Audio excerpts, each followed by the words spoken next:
Hey, this is Knife Standards. Today I'm going to be doing a quick unboxing and first impressions of the HK Knives Micro Incursion. But first, before we get into that, please follow me at Knife Standards. You can follow me on Instagram. And don't forget to like this video and subscribe to my channel for a lot more knife content and weekly knife reviews. All right, cool. So let's get into this, see what we have here, and get this guy unboxed. So this is the Micro Incursion by HK Knives. So it's Heckler and Koch. I'm gonna say it's Heckler and Koch, but if you guys know how to pronounce that better than I do, let me know. We got a HK Knives sticker. Got the knife in there, cool. And what else is in here? And I guess like a warranty, important information. Don't cut yourself, customer service. Okay, cool. So the reason I picked up this particular knife, I can go ahead and put the sticker away. I saw that they had the, I guess it's the mini Incursion, which I think is over 2 inches. And then I'm assuming there's a regular Incursion, which is a larger, out the front, OTF auto. All right, let's see. This is a weird little foam sleeve. I don't know how I feel about that, but it's squishy.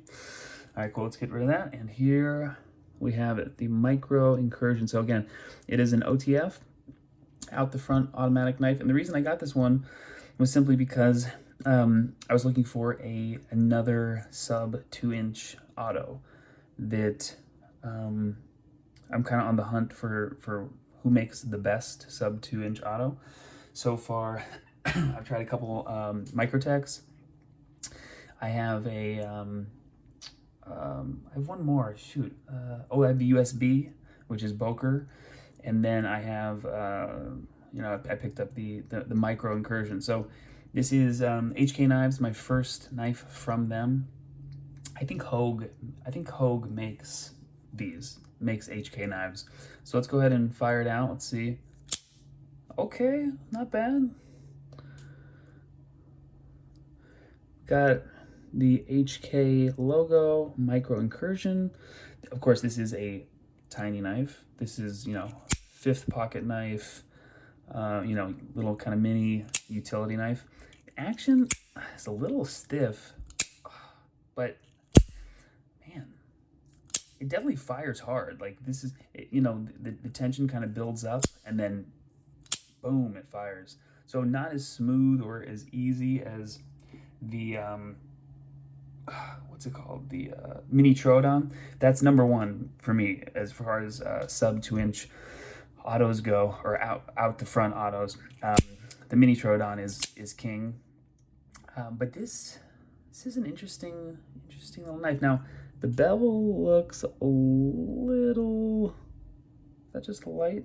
No, I don't know. It looks a little uneven. Not sure if that's coming across on camera, but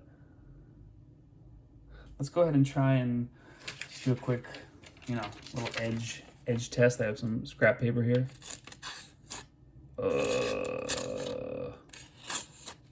Okay. Come on, bro. That's...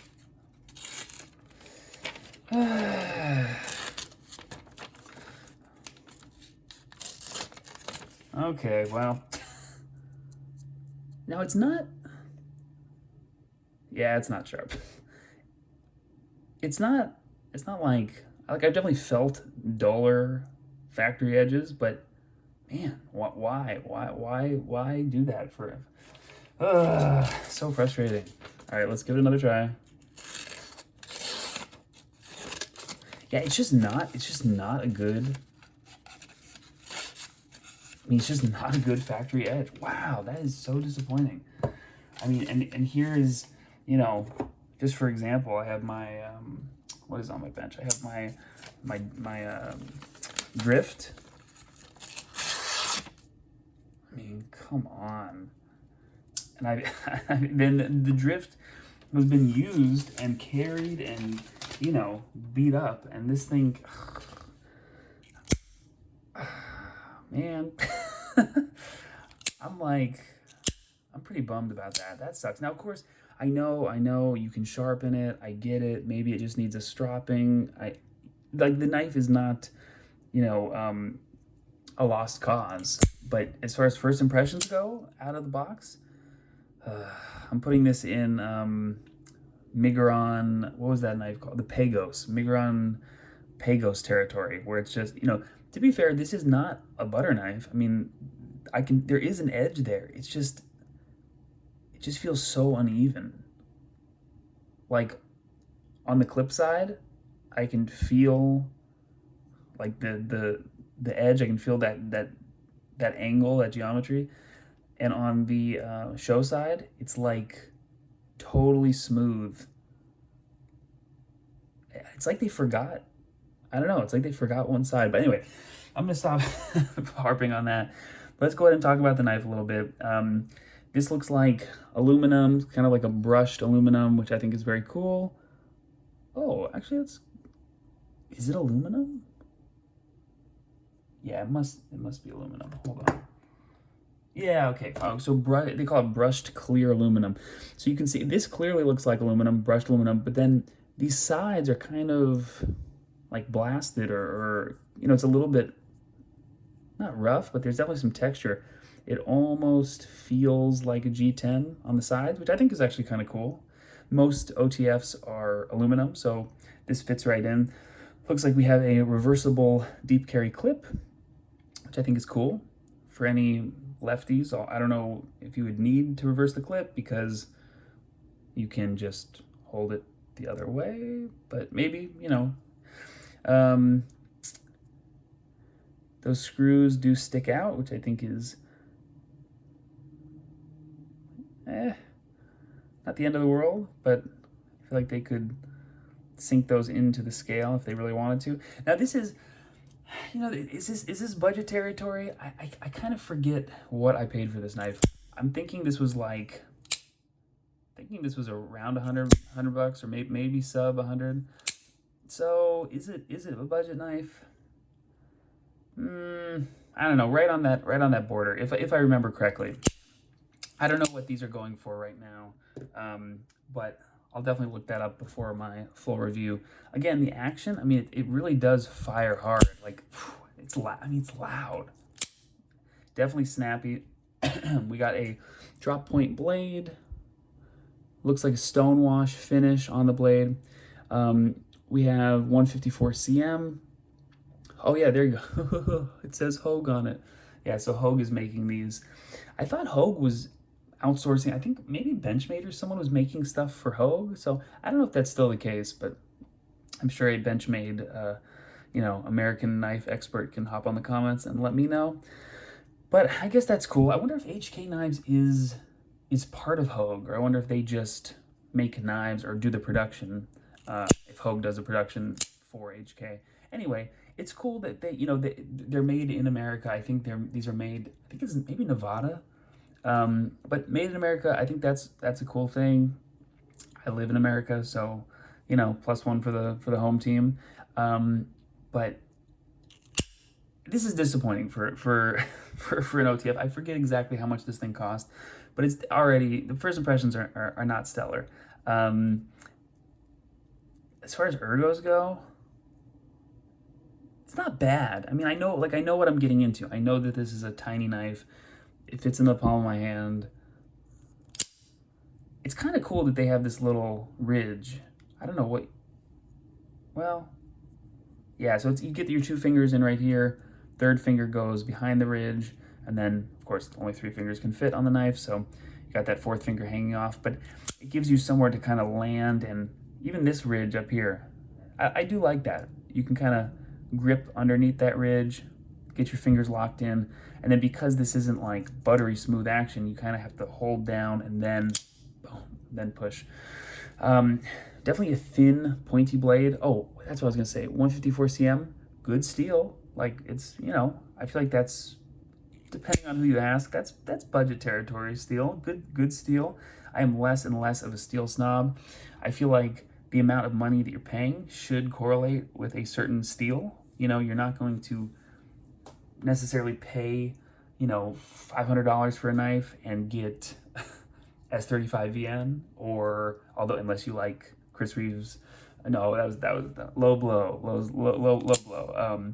But it depends. I mean, I feel like for a certain price point, you should expect a certain type of steel. You know, if it's going to be $300 and up, you're expecting 20CV or M390 or MagnaCut or whatever, you know, whatever the latest and greatest is.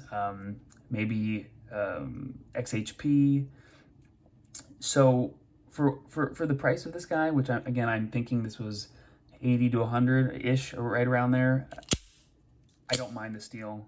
Fine with me. I wish they would have sharpened it. To me, that is one of the few things that is kind of, you know, inexcusable for them to. It's quality control, you know. And I don't know if someone is sitting there looking at these and testing them out, or who's sharpening them, or whatever the deal is. But if they're gonna brag about American made and, you know, America, you know, like, just put a good edge on the knife. It's, again, this is not beyond saving. Yes, you can sharpen it, I get it, but if the knife is more than $50, it should come sharpened. If it's less than $50, it should also come sharpened. But my point is that if you're gonna pay for a knife that is supposed to, you know, be a cutting tool, unless you know, even the knives that are like art pieces, you know, I just got something in from CKF, Custom Knife Factory. That thing is like an art piece, like, just like, oh my gosh, do I even want to use this thing? And the edge is perfect. It's super freaking sharp. So my point is that this thing should be sharp also. There's an edge on there, just not good. I wonder why they do that. Anyway, so I'm not sure if I don't think I'm going to sharpen this guy. You know, if someone really wants to sharpen this. And I also wonder if it's just mine. You know, are all of them coming like this? Or is it just I got a bum, you know, bum reject one? I don't know. I think that just about sums up my unboxing. It is out of the box.